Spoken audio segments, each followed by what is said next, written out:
Ça y est, la plateforme VOD de Apple, Apple TV+, est donc arrivée.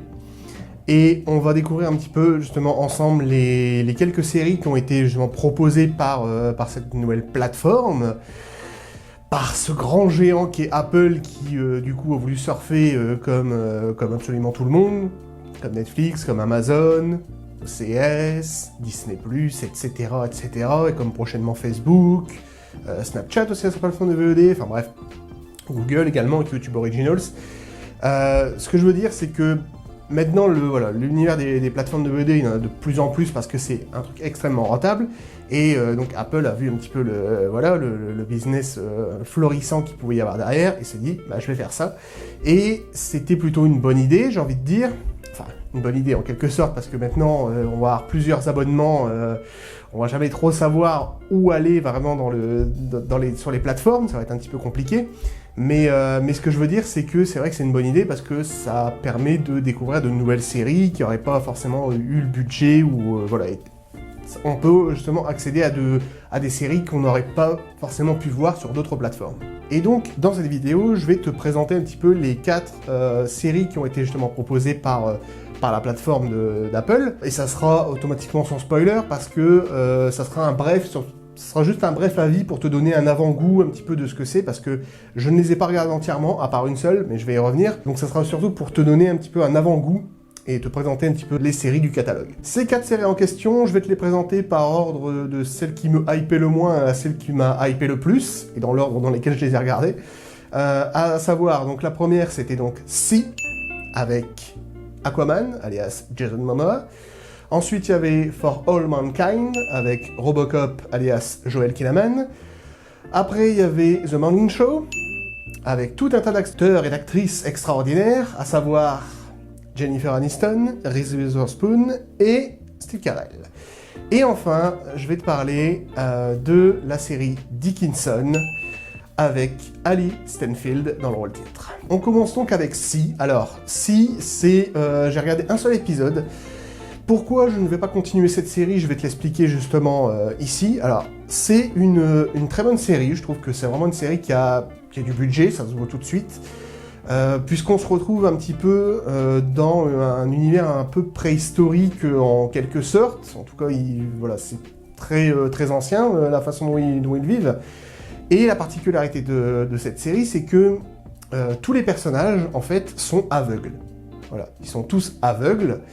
Et ils arrivent à vivre comme ça, en étant par le bruit en fait. Alors certains ont certaines capacités. Il y a un petit peu un côté, j'ai envie de dire, légèrement fantastique en quelque sorte. Et je trouve que c'est une série qui fonctionne plutôt pas mal parce que déjà le concept est vachement original. Pour tous ceux qui ont joué à Horizon Zero Dawn, c'est grosso modo un peu la même chose mais sans les robots. Voilà. C'est un petit peu la même chose, on sent que y a eu un monde civilisé, beaucoup plus civilisé avant ça, où les gens n'étaient pas aveugles, et grosso modo, il s'est passé quelque chose. Donc moi, je ne sais pas, parce que je ne suis pas allé plus loin dans la série, mais ce que je veux dire, c'est qu'il y a dû se passer un truc qui fait que maintenant, tous les gens naissent aveugles, et le concept... en fait de cette série, c'est que dès le début, en fait, dès le premier épisode, il y a justement la femme de Jason Momoa qui donc va accoucher en fait de 2 enfants, un garçon et une fille, qui eux auront justement cette capacité de voir et qui sera un petit peu considérée comme une entité un peu démoniaque en quelque sorte, parce que tous les autres sont aveugles et eux non, donc automatiquement ils vont se faire un petit peu traquer. C'est un petit peu le concept de cette série, et toute l'histoire démarre un petit peu là-dessus. Donc je pense que ça doit être une très bonne série. Moi ce premier épisode m'a assez convaincu, mais personnellement pourquoi je ne vais pas continuer, c'est tout simplement parce que c'est pas mon type d'univers. Voilà, tout simplement, c'est que c'est pas trop mon style et que je vais pas spécifiquement... Enfin, je vais certainement bien aimer la saison, mais voilà, sans me dire que j'ai vu quelque chose d'extraordinaire. C'est très original, certes, mais voilà, pour moi, ça va pas plus loin, donc non, je ne continuerai pas forcément cette série. Maintenant, je vais te parler de For All Mankind, qui est une série uchronique. Alors pareil, je suis pas allé plus loin, j'ai regardé le premier épisode, je trouve que c'est une très bonne série également, mais personnellement, moi, ça me hype pas plus que ça. C'est une série donc uchronique, Grosso modo, l'histoire, c'est et si l'Union soviétique avait marché sur la Lune en premier, avant les États-Unis. Et grosso modo, tout démarre de là, en fait. Donc,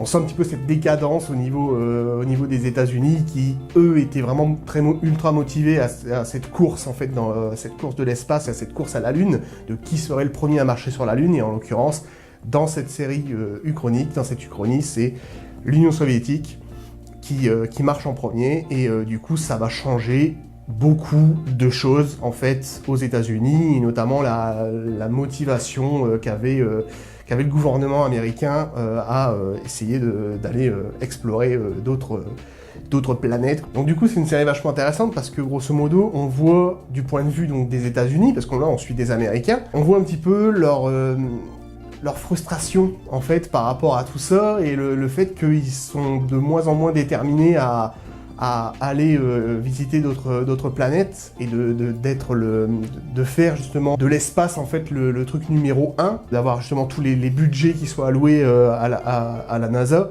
pour justement essayer de visiter d'autres planètes par la suite. C'est une Amérique totalement différente en fait de ce qu'on a eu dans la réalité en fait, et je trouve ça intéressant. Voilà, c'est une uchronie assez intéressante et ça fonctionne plutôt bien, donc je pense que c'est une série qui peut bien fonctionner sur la durée. Troisième série du catalogue, The Morning Show. Alors The Morning Show, personnellement, c'est une des séries qui me hypait le plus. Pourquoi ? Parce que déjà, il y avait un casting absolument sensationnel. Reese Witherspoon, Jennifer Aniston, Steve Carell sont quand même de gros acteurs. Il y a aussi Billy Crudup qui est là, donc Dr Manhattan de Watchmen, qui est présent et qui est un très bon acteur également. Voilà, bref, il y a un très beau casting, et pourquoi cette série me hypait bien ? Parce que moi je suis un gros fanatique notamment de la série The Newsroom d'Aaron Sorkin, qui est une série qui retrace justement ce délire d'un média. En fait, on est dans un journal télé, en fait ultra politique, vraiment très axé justement là-dessus, sur les catastrophes politiques et d'autres catastrophes naturelles, etc. Bref, les choses graves en fait. Et The Morning Show, c'était un petit peu justement dans la même veine, c'est-à-dire qu'on est sur une sorte de journal télévisé très sérieux justement, avec des thématiques qui sont quand même assez graves, et qui justement sont traitées de façon ultra réaliste. Parce qu'en fait, dès le premier épisode, alors là pareil, j'ai regardé uniquement le premier épisode, mais celle-là je vais la continuer parce qu'elle est vachement cool. Tout le premier épisode en fait démarre sur le fait qu'on comprend que Jennifer Aniston et Steve Carell sont les animateurs du Morning Show, en fait, qui est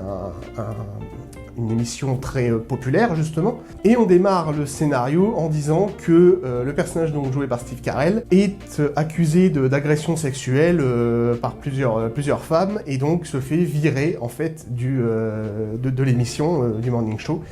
Et donc Jennifer Aniston, qui était sa collègue et son amie depuis des décennies, se retrouve un petit peu toute seule sur ce plateau, sans son ami en fait, sans son collègue de travail, et totalement choquée comme absolument tout le monde, de savoir qu'un grand animateur télé est accusé de harcèlement sexuel. Et à côté de ça, il y a évidemment le personnage de Reese Witherspoon, qui elle est une grande gueule, qui est un personnage absolument génial. Personnellement, elle est oufissime dans cette série, qui est une journaliste également, qui travaille pour un autre journal, mais qui est une grande gueule vraiment forte, qui a vraiment un personnage qui a un fort caractère, et je pense que ça peut donner vraiment des choses intéressantes pour la suite.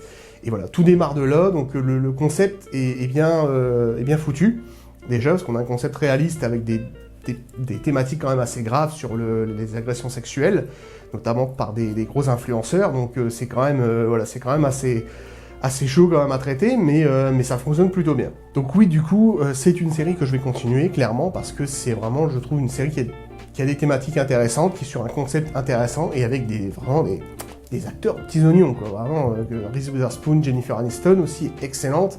Il y a une scène même assez émotionnelle dans ce premier épisode, qui est...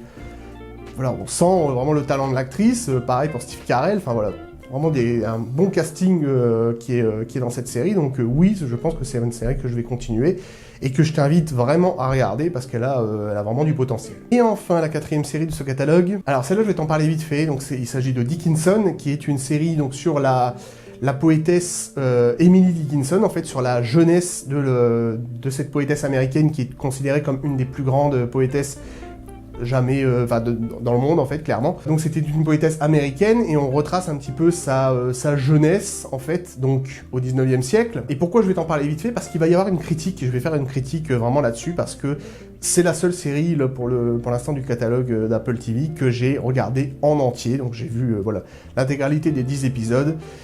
Et c'est clairement un gros coup de cœur, cette série. Elle est vraiment excellente, elle est super bien écrite, super bien mise en scène et vachement originale. Donc c'est pour ça que je vais t'en parler un petit peu vite fait. Ici, je t'en parlerai un peu plus dans la critique qui arrivera dans quelques jours.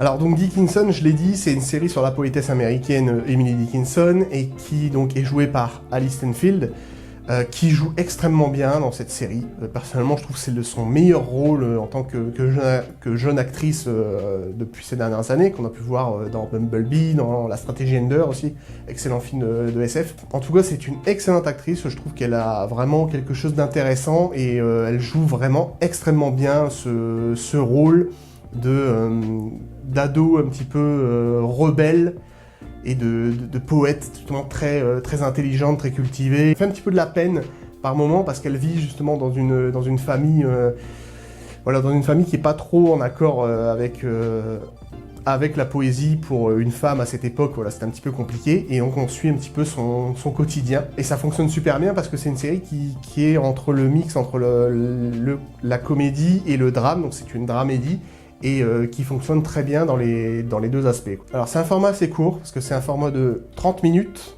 par épisode, il n'y en a que 10, donc c'est à peu près le même format que Atypical, pour tous ceux qui regardent Atypical, excellente série qu'il faut absolument regarder. C'est le même format donc que Atypical, je disais, et clairement on en redemande. Moi je suis arrivé sur la fin de la première saison, je me suis dit oui, je veux une saison 2, ça c'est clair et net. Donc c'est vraiment une série qui fonctionne bien aussi dans sa mise en scène. C'est une mise en scène un petit peu fantastique par moment et qui fonctionne très bien. Et le personnage de Emily Dickinson est vraiment intéressante et même les personnages secondaires sur toute sa famille et la famille de Dickinson sont vraiment des personnages intéressants à développer. Et c'est une série vraiment pour moi coup de cœur, clairement la meilleure série là, du catalogue. Donc Dickinson, je t'invite vraiment à la regarder parce que c'est une série vraiment coup de cœur pour moi si t'aimes un petit peu la poésie et les personnages dans un univers bourgeois en fait du 18e siècle, parce que les Dickinson étaient une famille quand même assez bourgeoise. Voilà, si t'aimes un petit peu ce genre de choses, c'est vraiment entre comédie et drame, et ça fonctionne bien, que ce soit dans l'un ou dans l'autre. Voilà, c'est une très bonne dramédie, et voilà, je t'invite vraiment à aller jeter un œil sur cette série, parce que elle se bouffe très rapidement, comme j'ai dit. 10 épisodes d'une demi-heure, ça se bouffe assez rapidement, donc tu peux binge-watcher tout ça. Voilà donc pour ces 4 séries de l'Apple TV+. Personnellement, je trouve que c'est 4 excellentes séries. Comme j'ai dit, après, choisis celle qui te hype le plus, celle que tu vas continuer. Mais moi, en tout cas, tu connais mon coup de cœur, c'est Dickinson et un peu The Morning Show également. Je trouve que Apple, en tout cas, démarre superbement bien. En tout cas, pour ces 4 premières séries, je trouve que c'est vraiment une réussite.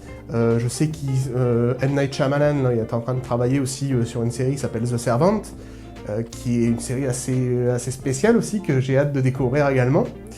Donc voilà, je trouve qu'il y a un bon catalogue qui est en train de se mettre en place sur l'Apple TV. Tout ça pour dire que, abonne-toi à Apple TV+, si t'aimes ce genre de série.